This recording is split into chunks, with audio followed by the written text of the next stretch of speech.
The auction house reeked of desperation and wet fur. I pressed myself against the cold stone wall, trying to make my body as small as possible, as invisible as the shadows that clung to the corners of this wretched place. The air was thick with the smell of unwashed bodies, blood, and something else. Something wild and dangerous that made the hairs on the back of my neck stand on end.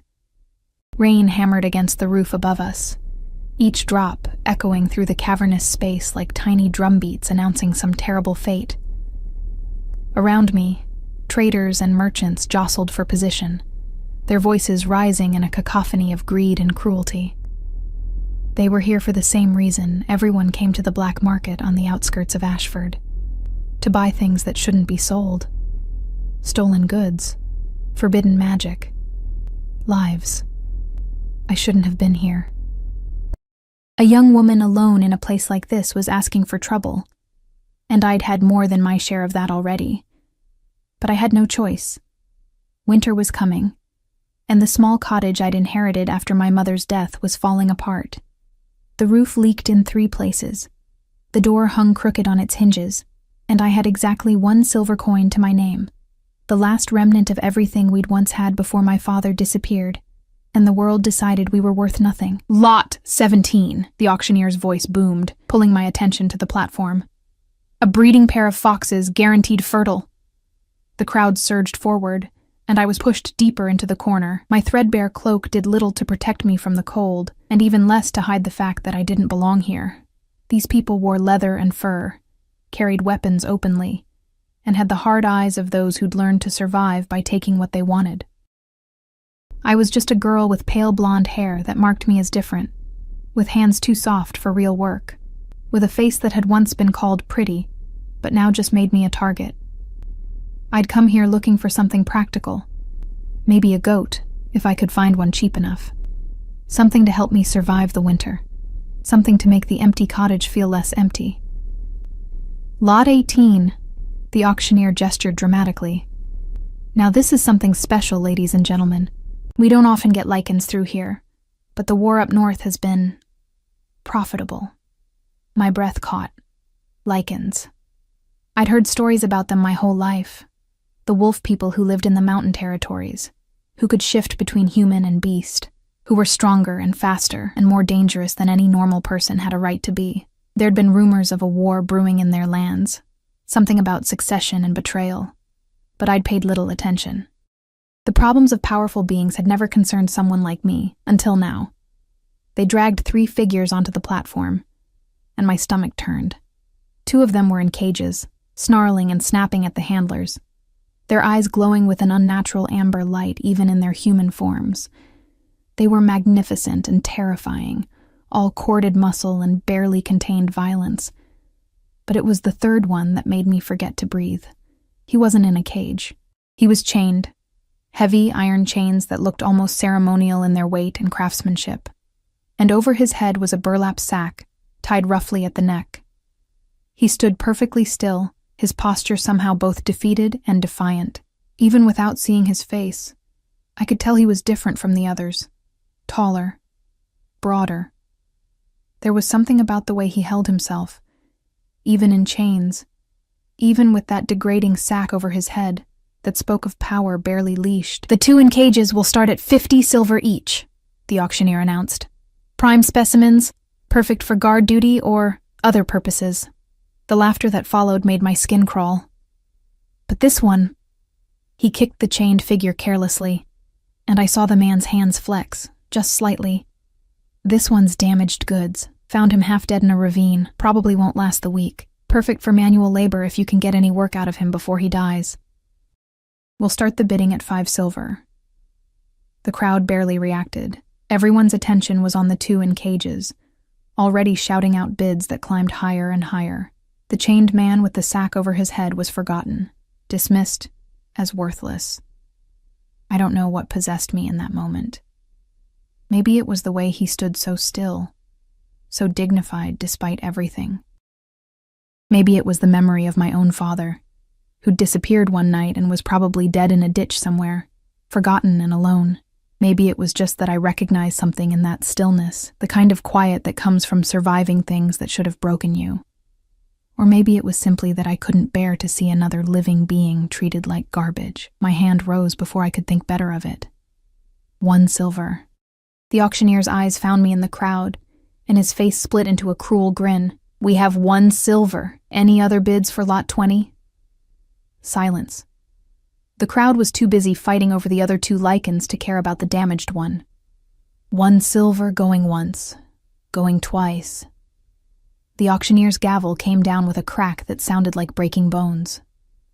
Sold to the little blonde girl in the corner. Come claim your purchase, sweetheart, before we throw him out with the trash. The crowd parted as I made my way forward, and I felt every eye on me, judging, mocking, wondering what kind of fool would waste even a single coin on something so clearly broken. My hands shook as I counted out my last silver piece and placed it in the auctioneer's grimy palm. He's all yours, the man said, laughing. Good luck getting him home before he drops dead. 2 handlers unlocked the chains and shoved the man forward. He stumbled but caught himself, and even through the sack I could sense him turning toward me. For a moment, neither of us moved. The rain continued to pound overhead. The crowd's attention had already moved on to the next lot, and I stood there, staring at this stranger I'd just purchased for my last coin, wondering what in heaven's name I'd just done. Come on, I said softly, surprised by how steady my voice sounded. Let's get you out of here. He didn't resist as I took his arm, carefully, afraid he might collapse, and guided him toward the exit. His skin was feverishly hot even through the torn fabric of his shirt, and I could feel him trembling. Injured, the auctioneer had said. Half dead. I'd come here to buy something to help me survive the winter. Instead, I'd bought someone who probably wouldn't survive the night. The rain hit us the moment we stepped outside, cold and merciless. The man beside me swayed, and I tightened my grip on his arm, taking more of his considerable weight than my small frame should have been able to handle. My cottage isn't far, I told him, not sure if he could even hear me through the sack and the storm. Just hold on. We stumbled through the muddy streets of Ashford's outskirts, past buildings that leaned drunkenly against each other, past alleys where things that didn't bear thinking about happened in the dark. No one stopped us. No one cared about a girl and her dying purchase. By the time we reached my cottage, we were both soaked through and shaking. I managed to get the crooked door open and half dragged, half carried him inside, depositing him on the floor by the cold fireplace, because I didn't have the strength to get him any farther. For a long moment, I just stood there, dripping and breathless, staring at the chained man collapsed on my floor. The burlap sack was plastered to his head from the rain, and his breathing was labored, rattling in his chest in a way that spoke of serious injury. What had I done? I knelt beside him, my hands hovering uncertainly over the sack. I'm going to remove this, I said quietly. Don't hurt me, please. My fingers found the rough rope at his neck and worked at the knot. It took several tries. My hands were shaking too badly, but finally the rope came loose. I pulled the sack away and forgot how to breathe. Even injured, even unconscious now, he was the most devastatingly beautiful man I'd ever seen.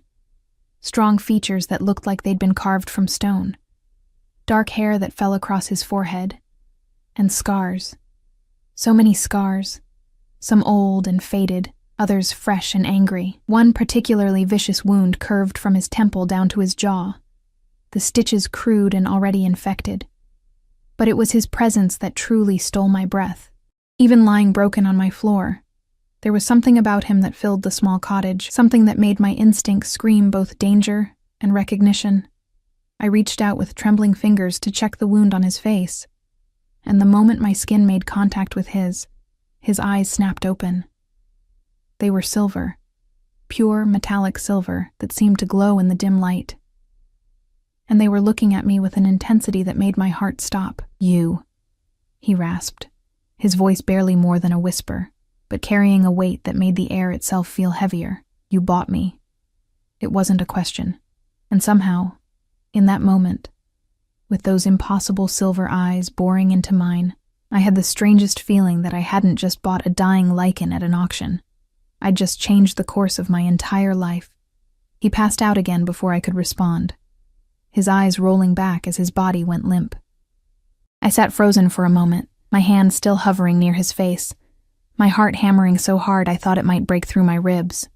What was I supposed to do now? I'd never tended to anyone seriously injured before. My mother had been the healer in our family, the one who knew which herbs stopped infection and which poultices drew out fever. She'd tried to teach me, but I'd been young and foolish, more interested in books and daydreams than practical knowledge. Now she was gone, and I was alone with a dying stranger who might be more dangerous than anything I'd ever encountered, but I couldn't just let him die on my floor. I forced myself to move, to think past the panic. First, warmth. I built up the fire with the last of my good wood, coaxing the flames higher until the cottage began to chase away the cold. Then water. I had a bucket from this morning's trip to the well, and I set it near the fire to warm. The chains were next. They were heavy things, etched with symbols I didn't recognize, and they'd rubbed his wrists raw and bloody. I didn't have a key, but I had my father's old tools in the corner, gathering dust since he'd disappeared. It took me nearly an hour of fumbling with a file and a chisel, my hands blistering from the effort, but finally the locks gave way with a satisfying click. The moment the chains fell away, something changed in the cottage. The air felt different, charged, like the moment before lightning strikes. The man's breathing evened out slightly, and some of the tension left his body. I pulled the chains away and gasped. Beneath where they'd rested, his skin was burned in perfect circles, the flesh angry and weeping. Silver, I realized with a jolt. The chains had been made of silver. I'd read once that lichens were vulnerable to it, that it poisoned them slowly, but I'd thought it was just a story. "I'm so sorry," I whispered, though he couldn't hear me. "I'm so sorry they did this to you." I worked through the night, doing what little I could. I cleaned his wounds with warm water, and the last of the healing salve my mother had made before she died. I covered him with every blanket I owned, trying to bring down the fever that made his skin burn like hot coals. I dripped water between his lips when he was conscious enough to swallow, and held my breath during the long moments when he wasn't. As dawn broke through the gaps in my roof, painting the cottage in shades of gray and gold, I finally allowed myself to collapse in the corner. My hands were shaking with exhaustion, my dress was stained with blood and mud, and I had no idea if anything I'd done had made any difference at all. But he was still breathing. That had to count for something. I must have dozed off, because when I opened my eyes again, the sun was higher in the sky and something had changed. The cottage was warmer, and not just from the fire. There was a presence, a weight to the air that hadn't been there before. And those silver eyes were watching me again. I scrambled upright, pressing my back against the wall. He was still lying by the fire, but he was awake now, fully awake. And the intelligence in those eyes made my breath catch all over again.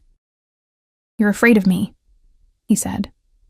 His voice was stronger now, though still rough around the edges. It was a voice used to being obeyed, used to commanding armies or kingdoms or whatever it was that lichens commanded. "Yes," I admitted. There was no point in lying. He could probably smell the fear on me. "Yet you bought me. You brought me here. You tended my wounds." He shifted slightly, wincing as the movement pulled at his injuries. "Why?" "I don't know," I said honestly. It seemed like the right thing to do. Something flickered across his face. Surprise, maybe, or disbelief. "The right thing to do," he repeated, as if testing out words in a foreign language. "How novel." "What's your name?" I asked, trying to keep my voice from shaking. He was quiet for so long I thought he wouldn't answer. Then, "Demon." "Demon," I repeated. It suited him. Dark and powerful and vaguely dangerous. "I'm Elena." Elena. The way he said my name made something flutter in my chest. He continued to study me with those unnerving silver eyes. "You live here alone." It wasn't a question, but I nodded anyway. "My mother died 6 months ago. My father disappeared 3 years before that, so yes, alone. And yet you spent your last coin on a stranger you expected to die." Heat crept up my neck. "How did you—" "I heard everything at the auction. I was conscious, just unable to respond." The silver in those chains was draining me. He looked at his freed wrists, at the burns that circled them like brutal bracelets. "You removed them. I couldn't leave them on. They were hurting you." They were killing me, he corrected. Slowly. That was the point. His jaw tightened, and for a moment something dangerous flashed in his eyes, something that reminded me he wasn't human, wasn't safe. There are people who want me dead, Elena. People who will stop at nothing to ensure I never return to where I came from. Where do you come from? He looked away, toward the weak sunlight streaming through the gaps in my roof, somewhere that seems very far away now. We fell into silence.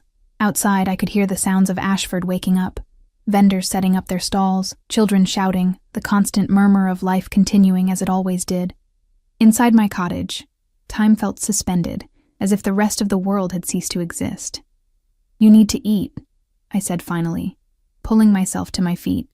My legs protested, stiff from sleeping against the wall. I don't have much, but... Elena. The command in his voice stopped me cold. You need to listen to me very carefully. The people who did this to me, who put those chains on me and threw that sack over my head, they'll be looking for me. And when they find me, they won't care that you're innocent. They won't care that you were just trying to help. They'll kill you without a second thought. My mouth went dry. Then why did you let me bring you here? Why didn't you run? Because I couldn't, he said simply. The silver poisoning was too far advanced. Without your intervention, I would have been dead by nightfall. He pushed himself up into a sitting position, moving with more strength than I'd expected. But I'm stronger now. Not fully healed, but strong enough. I'll leave before sunset, find somewhere else to recover. You'll be safer that way. And where will you go? I challenged, crossing my arms. Back out into the rain? Into the forest where you'll collapse again and die alone? Better I die alone than bring danger to you. That's not your choice to make. The words came out sharper than I'd intended, and I saw surprise flicker across his face again. I took a breath, forcing myself to be calm. You said yourself that you're not fully healed. If you leave now, you won't make it a mile, and then your enemies will find you anyway, and you'll have died for nothing. You don't understand what you're risking. Then explain it to me, I said, kneeling down so I could look him in the eyes. Tell me what you are, demon. Tell me why someone would want to kill you badly enough to chain you with silver and sell you at an auction like you were nothing. He stared at me for a long moment, and I could see the war playing out behind those silver eyes. Finally, he spoke, his voice low and careful. There's a war happening in the Northern Territories. A war for power among my people, the Lycans. The previous king died without a clear heir, and several factions have been fighting for control ever since. He paused, his hands flexing unconsciously. I was involved in that conflict. I made enemies. Powerful enemies who decided the easiest way to remove me from the equation was to ensure I could never return. They tried to kill you. They tried to erase me, he corrected. To make me nothing. A nameless slave who would die forgotten and unmourned. His laugh was bitter. They almost succeeded. I thought about the auction, about the way the crowd had dismissed him, about the auctioneer kicking him like he was already a corpse, but they didn't succeed. You're still here. Because of you. His eyes found mine again, and the intensity in them made my heart skip. Why, Elena, why risk everything for someone like me? I thought about my answer carefully. About my father, who disappeared trying to protect our family from debts he couldn't pay. About my mother, who died slowly from a sickness we couldn't afford to treat. Who'd spent her last days teaching me that the world was cruel, but that didn't mean we had to be. About the girl I'd been once, before loss had carved away everything soft and left only survival, because someone should have done the same for me, I said quietly. And no one did. Something shifted in his expression. A crack in the armor, a glimpse of something raw and human beneath the dangerous exterior. He reached out slowly, carefully, and took my hand. His touch was scorching hot, his palm rough with calluses, but surprisingly gentle. Thank you, he said simply. We stayed like that for a heartbeat, two broken people in a broken cottage, connected by nothing more than an act of foolish compassion and one silver coin. Then the moment shattered. Someone knocked on my door, 3 sharp raps that made us both freeze. Demon's entire body went tense, his eyes flashing with that predatory awareness, that reminded me exactly what he was. "Elena Ashford?" a male voice called from outside. "We need to speak with you. It's about your purchase from last night's auction." My blood turned to ice. I looked at Demon, whose expression had gone completely blank, completely controlled. "The window," he mouthed, already moving despite his injuries. "Go. Run." But I didn't run. Instead, I stood up, smoothed down my dress, and called out in the steadiest voice I could manage. "Just a moment, please. I'm not decent." I moved to the door, my mind racing. Behind me, I heard Demon curse softly, heard the rustle of movement as he pulled himself into the shadows near the fireplace. And as my hand closed around the door handle, I made a choice. The same kind of foolish, compassionate choice that had led me to bid on a dying stranger with a sack over his head. Whatever happened next, I wouldn't let them take him, not without a fight. I opened the door just wide enough to slip through, pulling it closed behind me before the visitors could see inside. 3 men stood on my doorstep, and everything about them screamed danger. They wore dark leather armor, practical and well-maintained. Each carried weapons openly, swords at their hips, daggers strapped to their thighs. But it was their eyes that truly frightened me. Cold. Calculating. The eyes of men who'd done terrible things and would do them again without hesitation. The one who'd knocked stepped forward. He was older than the others, with gray threading through his dark hair and a scar that split his left eyebrow. "Elena Ashford," he said, and it wasn't a question. "We represent certain interests in the Northern Territories. We understand you made a purchase last night at the black market auction." "I did," I said, keeping my voice level despite the fear clawing at my throat. "A goat. For milk." The man's eyes narrowed.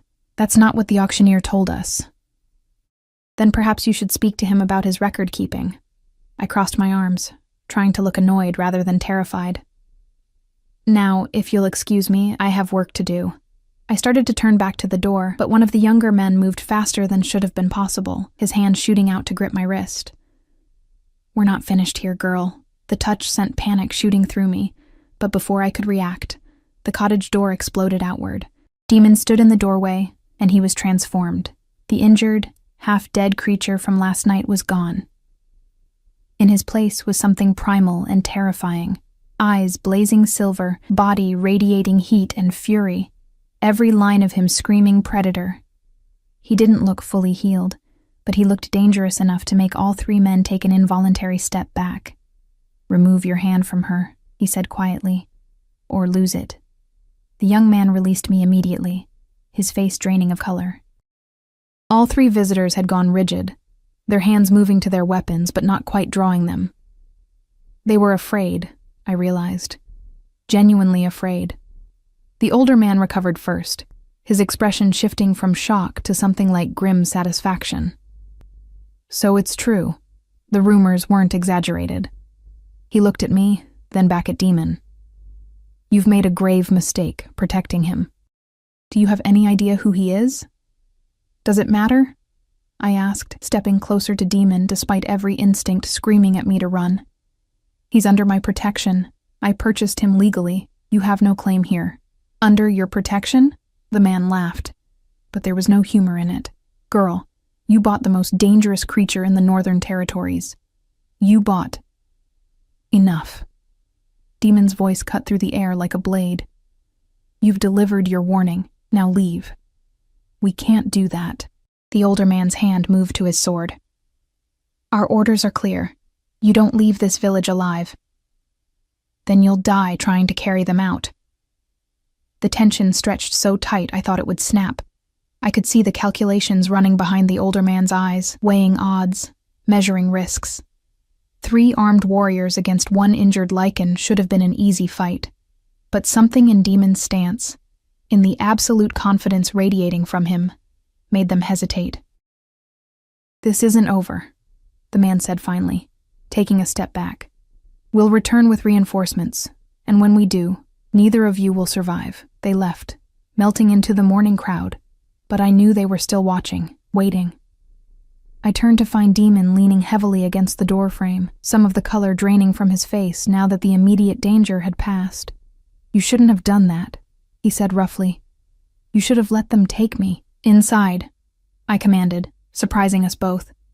"Now, before you collapse again." He didn't argue, allowing me to guide him back into the cottage. I barred the door behind us. Not that it would stop determined assassins, but it made me feel slightly better. My hands were shaking as I helped him back down by the fire. "They'll come back," I said, stating the obvious. "Tonight, probably, with more men." "Yes."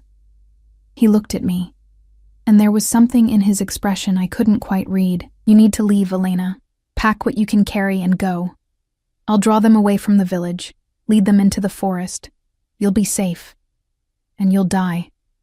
I sat down across from him, hugging my knees to my chest. Those men weren't ordinary soldiers. They moved like Lycans themselves. They are Lycans, elite warriors from House Corvain, one of the factions vying for the throne. He ran a hand through his dark hair, wincing as the movement pulled at his wounds. "I should have run the moment you freed me from those chains. Should have never put you in danger." "Stop saying that." I leaned forward, meeting his eyes. "I made my choice. I'm not a child, and I'm not helpless." "Well," I amended, looking down at my small, soft hands. "I'm mostly helpless, but I'm not stupid. If they want you dead badly enough to track you here, then you must be important. Important enough that maybe, just maybe, there are others who want you alive." Demon studied me for a long moment. "You're clever," he said finally. "More clever than I gave you credit for. My mother used to say I thought too much for my own good." I smiled sadly at the memory. "So tell me, who would want to keep you alive?" He was quiet, and I could see him weighing his words carefully. Finally, he spoke. "There are 4 major houses fighting for control of the North. House Corvain, who you just met. House Sterling, who believe the throne should go to the oldest bloodline. House Redmayne, who think strength should be the only qualification. And House Nightsong, who want to dissolve the monarchy entirely and establish a council. And which house do you belong to?" "None of them." His jaw tightened. I was something else entirely, something that made me a threat to all 4 houses equally. That's not an answer. It's the only answer I can give you right now." He shifted, moving closer. "But if you're right, if there are those who might want me alive, they're 3 days' travel north of here, in the city of Ravensholm. 3 days." I looked around my small cottage at the meager possessions that represented everything I owned in the world. "I don't have supplies for a journey like that. I don't even have a horse." "Then we walk." His eyes glinted with something that might have been amusement. "You did purchase me after all. I suppose that makes me obligated to carry your things." Despite everything, I felt a laugh bubble up in my chest. "That's not funny, isn't it? You spent your last coin on a dying slave, and now you're planning to march into the heart of Lycan territory to save his life. If that's not funny, it's at least impressively foolish. I prefer optimistically brave."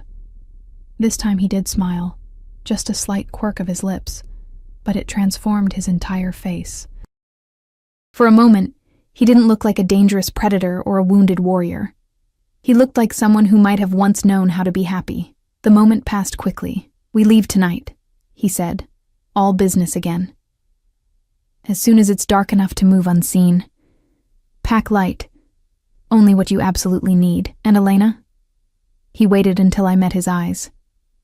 "Once we leave this cottage, there's no going back. You'll be marked as my accomplice, hunted alongside me. Are you certain this is a choice you want to make?" I thought about my cottage with its leaking roof and broken door, about the life I'd been living here, scraping by day after day with no hope of anything better, about my mother's grave in the village cemetery, where I'd laid flowers every week until I'd run out of money to buy them. There was nothing left for me here, nothing but survival. "I'm certain," I said. We spent the day preparing. I packed what little I had, a change of clothes, my mother's medicine journal, a knife that was probably too dull to be useful, and what food I could gather from my nearly empty cupboards. Demon rested, regaining his strength, though I could see him testing his injuries when he thought I wasn't watching. As the sun began to set, painting the sky in shades of orange and red, I allowed myself one last look around the cottage. This had been my home, my sanctuary, my prison. I'd been born in this room, had watched my mother die in that corner, had spent countless nights staring at that ceiling and wondering if this was all life would ever be. Now I was leaving it behind for a journey that would probably kill me. Ready? Demon's voice was soft behind me. I turned to find him standing in the doorway, looking stronger than he had any right to. The worst of his wounds had already begun healing, a testament to whatever supernatural resilience Lycans possessed. He'd found an old cloak of my father's in the corner, dark and worn but serviceable, and with the hood up he looked almost human. Almost. Ready, I said, shouldering my small pack. We slipped out into the twilight, moving through the back alleys of Ashford's outskirts like ghosts. The village was settling in for the evening, candles being lit in windows, families gathering for dinner, the comfortable routines of ordinary life. I felt a pang in my chest, sharp and unexpected. I'd never been part of that ordinary life. Not really. My family's fall from grace had seen to that. But there'd always been the possibility, the distant dream that someday things might get better. Now even that dream was gone. We were almost to the village edge when Demon suddenly pulled me into the shadow of a building, his hand over my mouth. I froze, my heart hammering, as voices drifted past us on the main street. Saw him go into her cottage this morning. Corvain's men are gathering at the tavern, waiting for full dark. How many? At least a dozen, maybe more. They're not taking chances this time. The voices faded, and Demon slowly released me, more than I expected, he murmured. They're serious about ending this. Can you fight that many? I whispered. In perfect condition, maybe. Like this? He shook his head. We need to move. Now. We ran. The forest rose up before us like a dark wall, ancient trees reaching toward the dying light. Behind us I heard shouts. They'd discovered we were gone, discovered the empty cottage. They'd be coming. Demon grabbed my hand and pulled me into the trees, moving with supernatural speed and grace despite his injuries. I stumbled after him, branches catching at my clothes and hair, my lungs burning as I struggled to keep pace. We ran until the sounds of pursuit faded, until the only noise was our ragged breathing and the whisper of wind through leaves. Finally, Demon stopped in a small clearing, his silver eyes scanning the darkness around us. We'll rest here for an hour, he said. Then we keep moving through the night. I collapsed against a tree, my legs shaking with exhaustion. How far did we come? Not far enough. He crouched beside me, his expression grim. But it's a start. Above us, the first stars were beginning to appear, cold and distant. I looked up at them and wondered if my mother was up there somewhere, watching her foolish daughter run into the darkness with a stranger who might be leading her to her death. I hoped she'd understand. I hoped she'd forgive me, and most of all, I hoped I'd live long enough to find out if this terrible, wonderful choice had been worth it. We traveled through the night like hunted animals, which I supposed we were. Demon moved with a predator's grace, even injured, leading us through the forest along paths only he could see. I stumbled after him, my soft hands blistering from gripping tree branches, my legs screaming with exhaustion. But I didn't complain. Couldn't complain. Not when I could hear them behind us. Distant shouts, the baying of hounds, the crack of branches as our pursuers closed in. They're using tracking dogs, Demon said as we paused at a stream. We need to break our scent trail. He pulled me into the freezing water, and I gasped as it soaked through my boots and dress. We waded downstream for what felt like hours, the cold seeping into my bones until I couldn't feel my feet anymore. My teeth chattered so violently I thought they might shatter. Finally, as false dawn began to paint the eastern sky gray, Demon pulled us out of the water and into a hollow beneath the roots of a massive oak. The space was barely large enough for both of us, forcing us close together in the darkness. Sleep, he commanded softly. I'll keep watch. You need rest too, I protested, though my eyes were already closing. You're still healing. I heal faster than you tire. Sleep, Elena. I wanted to argue, but exhaustion dragged me under like a riptide. My last conscious thought was of Demon's warmth beside me, the steady rhythm of his breathing, the strange sense of safety I felt despite everything. I woke to voices. Tracks ended at the stream, just like I said. Crafty bastard knows what he's doing. Spread out. Search both banks. He can't have gone far. Not with a human slowing him down. I held my breath, pressing myself against Demon's chest. His arm tightened around me protectively, and I could feel the tension coiled in his body, ready to spring into violence if they discovered us. His heart beat against my ear, fast and strong, very much alive. The voices moved away, and slowly, carefully, Demon shifted to peer through the gaps in the roots. 6 of them, he breathed. They've split into pairs to cover more ground. What do we do? His silver eyes found mine in the dim light. We wait, and then we move fast. We stayed hidden until the sun was high overhead, until the sounds of the search party had faded into the distance.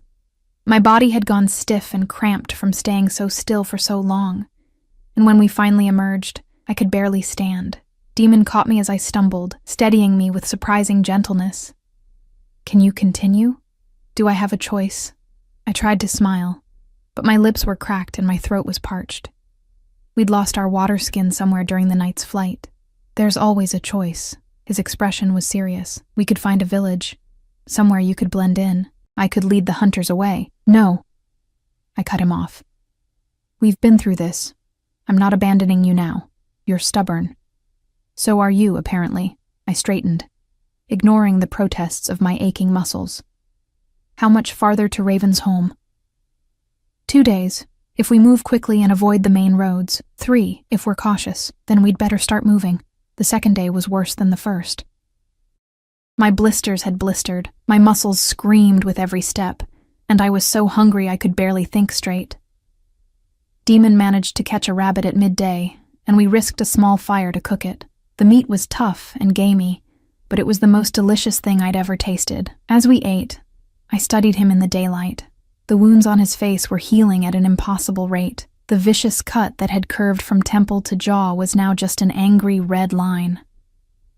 The silver burns on his wrists were fading. But there was something else I noticed, something in the way he held himself. The way his eyes constantly scanned our surroundings. You were a soldier, I said. It wasn't a question. He glanced at me, surprised. What makes you say that? The way you move. The way you assess every situation for threats. My father was in the territorial militia before. I trailed off, not wanting to finish that sentence. He moved like you do. Like violence was always just a heartbeat away. Your father sounds like a wise man.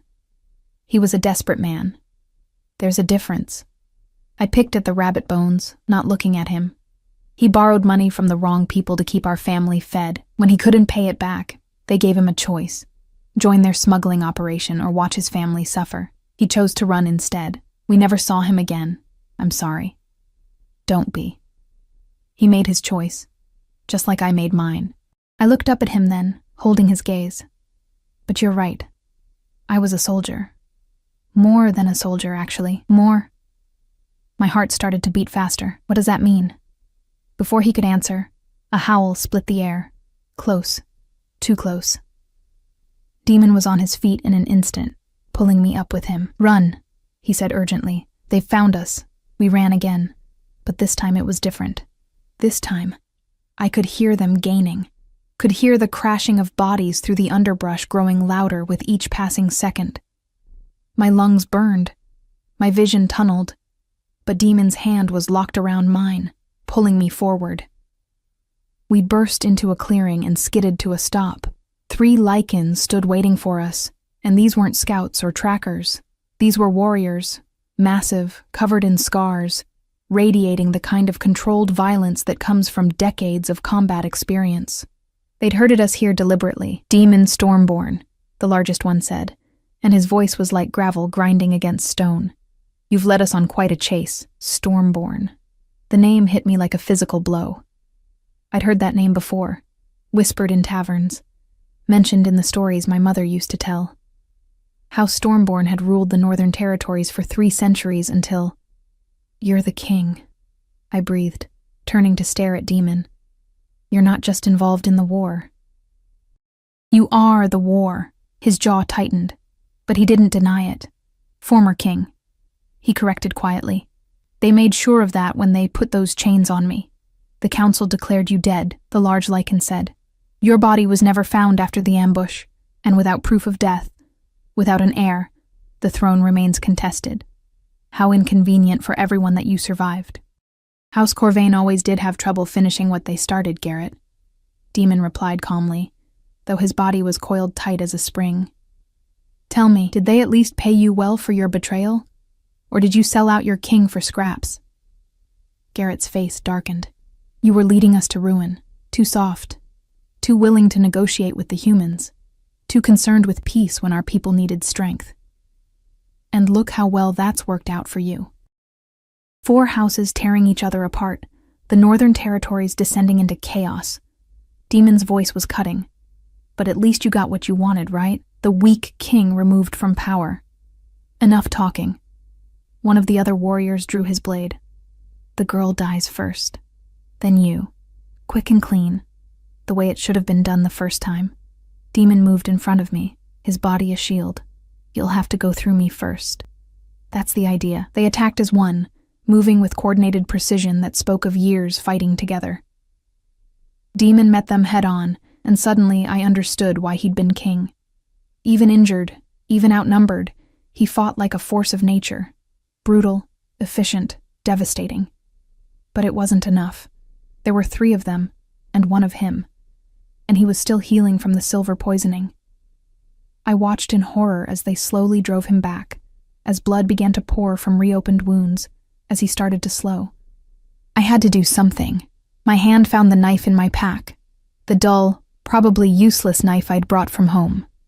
It wouldn't do much against Lycans, but maybe it would be enough to create a distraction, to give Demon an opening. I didn't think. I just moved.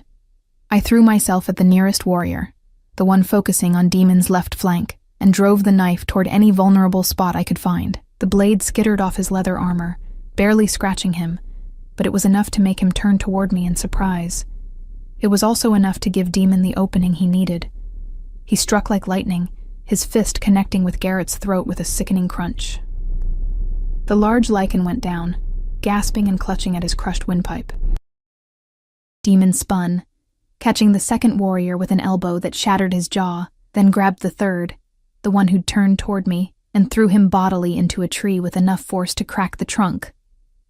Silence fell over the clearing, broken only by harsh breathing and the gurgling sounds of Garrett trying to draw air through his ruined throat.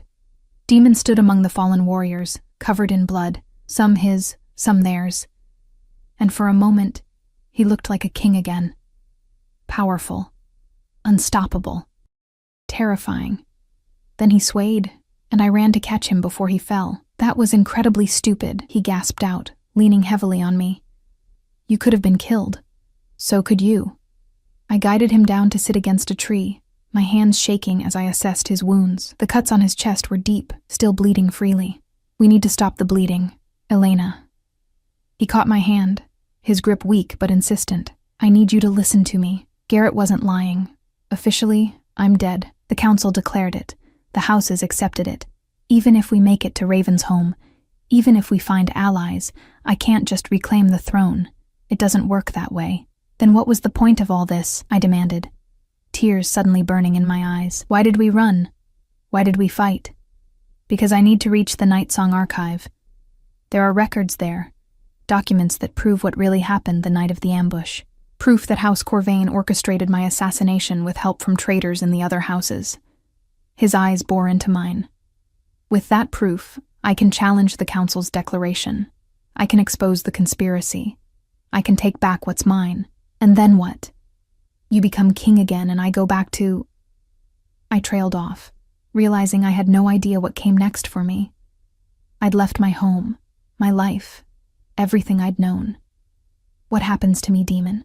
He was quiet for a long moment. Then, carefully, he reached up and brushed a strand of pale blonde hair away from my face. His touch was gentle, at odds with the violence he'd just displayed.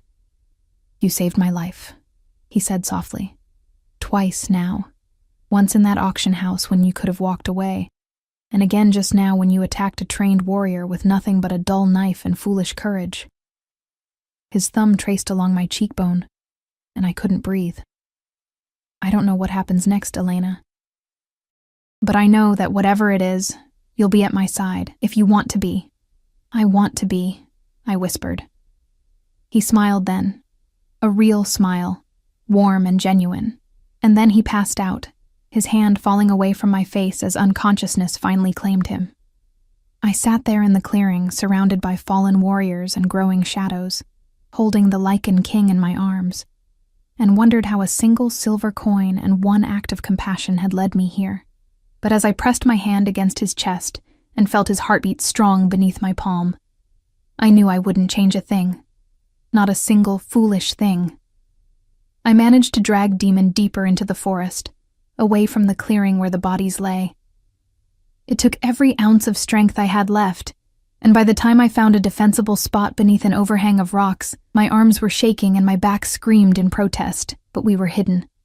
That was what mattered. I tended his wounds as best I could with the limited supplies we had, tearing strips from my already ragged dress to bind the worst of the cuts. The bleeding eventually slowed, and his breathing evened out into the deep rhythm of healing sleep. I kept watch through the night, my dull knife clutched in trembling hands, jumping at every sound. Dawn came gray and cold. Demon woke with the first light, his silver eyes focusing on me immediately. "You stayed," he said, as if he'd expected to wake alone. "Where else would I go?" I helped him sit up, checking his bandages. The wounds had closed overnight, not completely healed, but no longer life-threatening. "How do you feel?" "Like I fought 3 elite warriors and won." He flexed his shoulders experimentally. "The silver is finally out of my system. I can feel my strength returning." "Good. Because we still have a day's travel to Ravensholm, and I'd rather not have to drag you the whole way." His laugh was hoarse but genuine. "You're different from when we started this journey. So are you." I met his eyes. "When we get to Ravensholm, when you reclaim your throne, what then? You'll be king again. You'll have responsibilities, a kingdom to rebuild, and I'll be—" "At my side," he interrupted firmly. "I meant what I said, Elena. You didn't just save my life. You reminded me what it means to choose compassion over cruelty, courage over safety." He reached for my hand. "The kingdom I want to build needs people like you. I need you." My heart did something complicated in my chest. "As what? Your advisor? I couldn't bring myself to finish that thought. "As whatever you want to be." His thumb traced circles on the back of my hand. "I'm not foolish enough to make promises about the future. The next few days will be dangerous, and there's no guarantee we'll survive them. But if we do, if I reclaim what was taken from me, I want you there. Not as a servant or an obligation, as my equal. Lycans don't see humans as equals." "Then perhaps it's time that changed." His expression was serious. "You spent your last coin to save a life when you could barely save your own. You walked into danger for a stranger. You fought trained warriors with nothing but a dull knife. If that doesn't earn equality, then the word has no meaning." I wanted to believe him. Wanted to believe that a girl from nowhere, with nothing to her name but tattered clothes and calloused hands, could stand beside a king and not be swallowed by the world he inhabited. But belief was a luxury I'd learned to do without. "We should move," I said instead, pulling my hand away gently. "The longer we stay here, the more likely we are to be found." Something flickered in his eyes, disappointment, maybe, or understanding. But he nodded and got to his feet, moving with increasing ease. The final day of travel was both easier and harder than the ones before.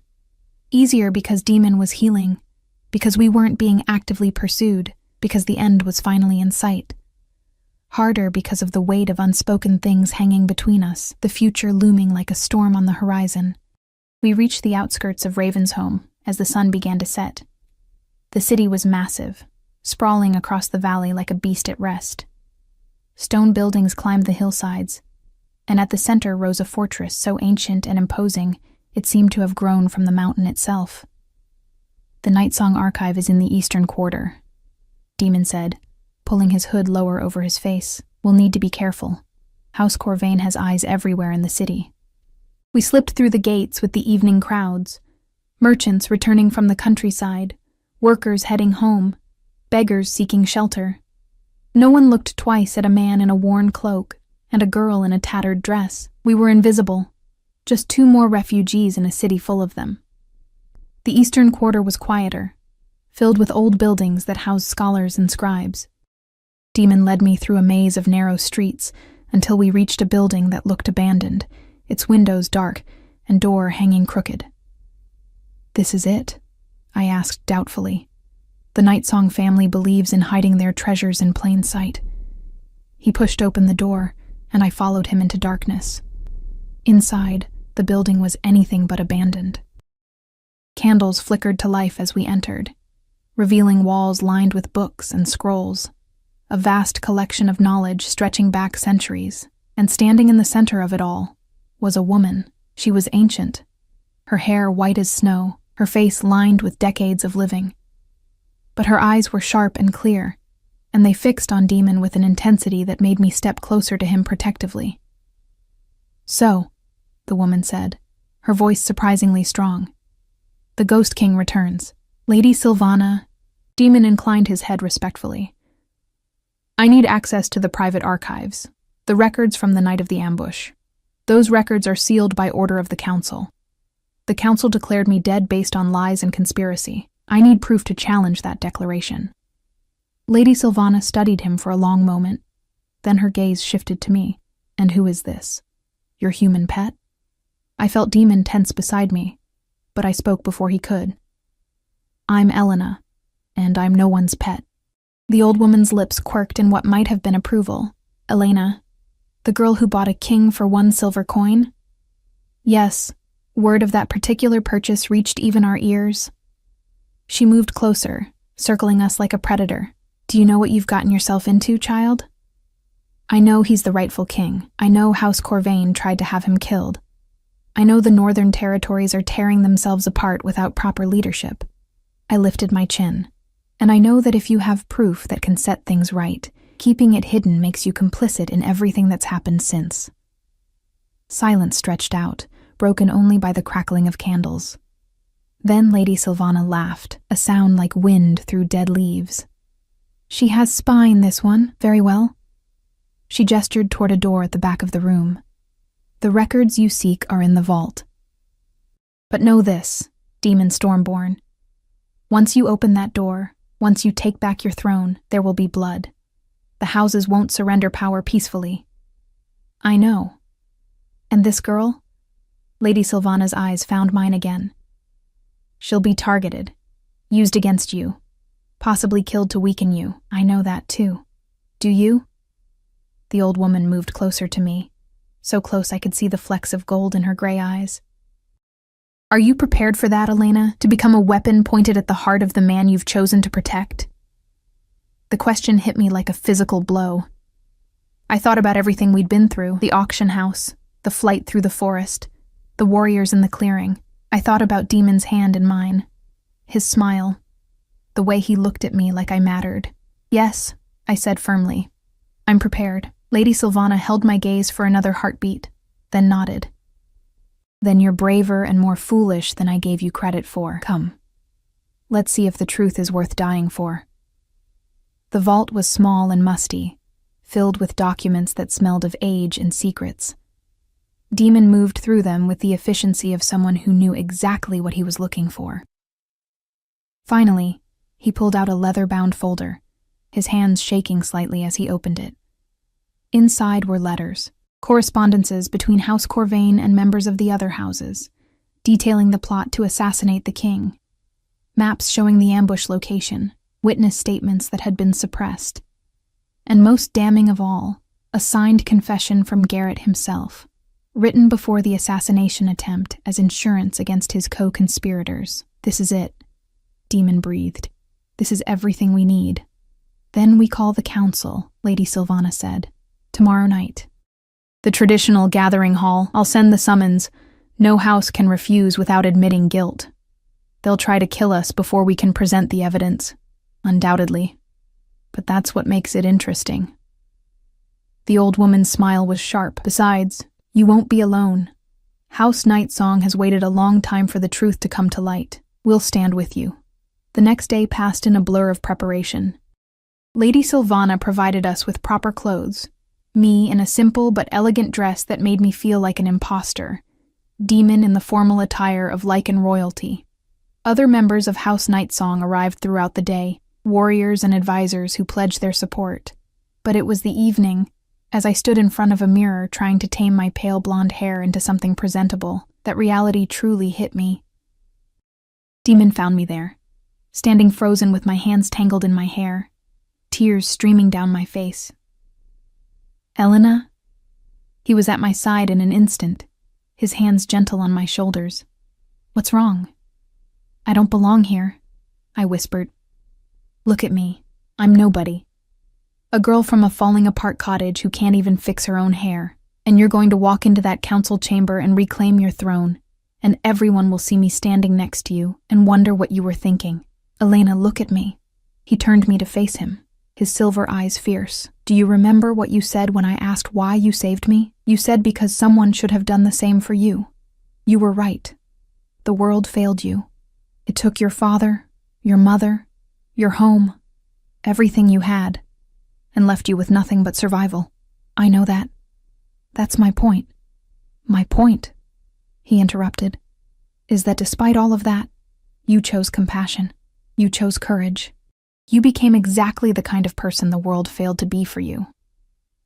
His hands cupped my face, and I couldn't look away. "That's not weakness, Elena. That's the strongest thing I've ever seen. And if those fools in the council chamber can't see that, then they don't deserve to witness it." "Demon?" He kissed me then, soft and careful, like I was something precious, like I was something worth protecting. When he pulled back, I was breathless. "Whatever happens tonight," he said quietly, "I want you to know that buying you was the best thing that ever happened to me." "You mean me buying you?" I corrected, my voice shaky. "No." His smile was warm. "I meant what I said. The council chamber was ancient and imposing, circular and open to the night sky. Representatives from all 4 houses were gathered, their faces ranging from curious to hostile. I stood beside Demon as he walked to the center of the room, carrying the folder of evidence, and felt every eye turn to us. "Members of the council," Demon's voice rang out clear and strong. "I stand before you as Demon Stormborn, rightful king of the Northern Territories, whom you declared dead, based on lies and conspiracy." The room erupted. Shouts of outrage, denials, accusations flying like weapons, but Demon stood firm, and slowly, the chaos subsided. "I have proof," he continued, holding up the folder. "Evidence that House Corvain, with assistance from members of the other houses, orchestrated my assassination to seize power. Evidence that my death was faked, that I was sold into slavery to ensure I could never return." He presented the documents one by one, reading the damning words aloud. With each revelation, I watched faces change: shock, guilt, anger, fear. House Corvain's representatives tried to flee, but were blocked by House Nightsong warriors. The trial lasted hours. Evidence was examined, witnesses were called, arguments were made. Through it all, I stood beside Demon, silent but present, feeling the weight of history being rewritten. Finally, as dawn began to break through the open ceiling, the council reached its decision. "The evidence is overwhelming," the eldest council member announced. "Demon Stormborn's death declaration is hereby revoked. His claim to the throne is recognized as legitimate. House Corvain is stripped of all titles and lands for high treason." The chamber erupted again, but this time with a different energy. Not chaos, but resolution. The war was over. The rightful king had returned. Demon turned to me as the crowd surged around us, his hand finding mine in the chaos. "It's done," he said, and I could hear the exhaustion and relief in his voice. "It's done," I agreed, but we both knew it was also just beginning. The coronation took place a week later. The Grand Hall was packed with Lycans from every corner of the Northern Territories, come to witness their king reclaim his throne. I watched from the side as Demon knelt and received the crown, an ancient circlet of silver and moonstone that caught the light like captured stars. When he rose, when the crowd roared its approval, he looked directly at me, and then he did something that made the entire hall fall silent. He descended from the throne and crossed to where I stood, taking my hand and leading me back to the dais. Every eye in the room followed us. "This is Elena," Demon announced, his voice carrying to every corner. "She saved my life when I was dying in chains. She protected me when assassins came. She stood beside me when I had nothing to offer but danger and uncertainty." He turned to face me, and the intensity in his silver eyes made my breath catch. "And if she'll have me, she'll stand beside me now as my queen." The hall erupted in shock and protest, but I barely heard it. "Demon, I can't. I'm human. I'm nobody." "You're everything," he said simply. "And the kingdom I want to build, the future I want to create, needs someone who understands what it means to have nothing and still choose kindness. Someone who sees strength not in power, but in compassion." He took both my hands. "Be my queen, Elena. Help me build something better." I looked at him. This king who'd been a dying slave, this powerful being who'd been broken and remade. I thought about the girl I'd been, standing in that auction house with one silver coin and no hope for the future. I thought about everything we'd survived, everything we'd overcome. "Yes," I whispered, and then louder, "Yes." The crown he placed on my head was lighter than I expected, just a simple band of silver that Lady Sylvana had crafted overnight. But the weight of what it represented, the responsibility, the hope, the promise of something new, that was heavier than any metal. The crowd's protests eventually turned to curiosity, then to cautious acceptance. Change would take time, I knew. There would be those who resented a human queen, who saw me as weakness rather than strength. But we would face it together. That night, as the celebrations continued below, Demon and I stood on the balcony overlooking Raven's home. The city lights sparkled like earthbound stars, and the mountain air was crisp and clean. "Do you regret it?" he asked quietly. "Spending that coin? Walking away from your simple life?" I thought about my answer carefully. About the girl who'd stood in that auction house, invisible and forgotten. About the cottage with its leaking roof. And the future that had held nothing but survival. "No," I said finally, leaning into his warmth. "I regret that it took me so long to learn that sometimes the bravest thing you can do is choose hope over safety. You saved my life," he murmured, his arms wrapping around me. "No," I corrected, smiling as I looked up at him. "We saved each other, and standing there, crowned and transformed, I finally understood what my mother had tried to teach me before she died. That strength wasn't about having power. It was about what you chose to do when you had none. That love wasn't about finding someone perfect. It was about finding someone worth fighting for.